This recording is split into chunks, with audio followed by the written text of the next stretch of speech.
The adoption credit is a non-refundable credit for qualified adoption expenses. For 2024, the max is per child, and it's subject to a MAGI phase-out. Two exam traps show up constantly.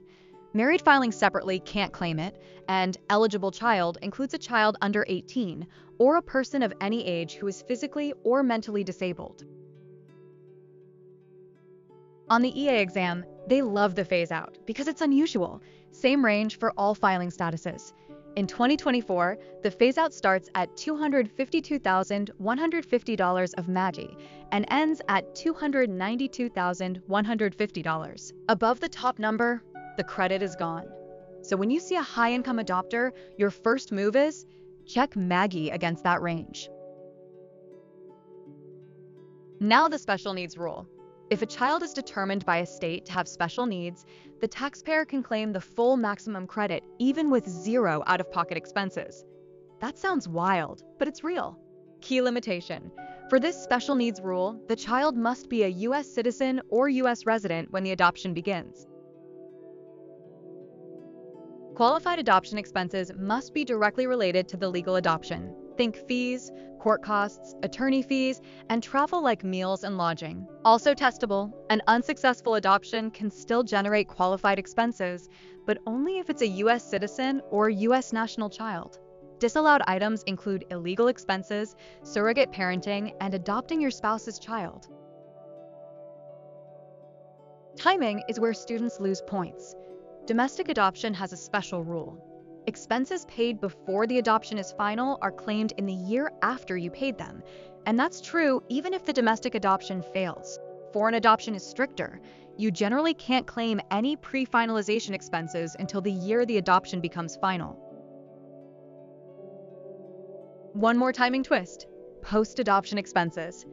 If the adoption is already final and you pay additional qualified costs later, you claim those in the year paid, whether it's domestic or foreign. And because the credit is non-refundable, you may not be able to use it all in 1 year. Any unused adoption credit carries forward up to 5 years. Natalie adopted a foreign child from China, and the adoption became final on December 1st.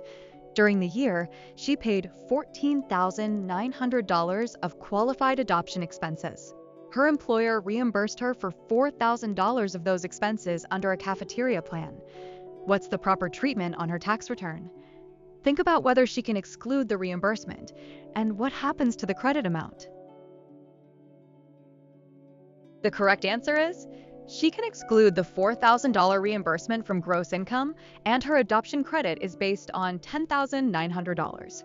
Employer-provided adoption assistance can be excluded, but you don't get to double dip. Any reimbursed qualified expenses reduce the expenses eligible for the credit.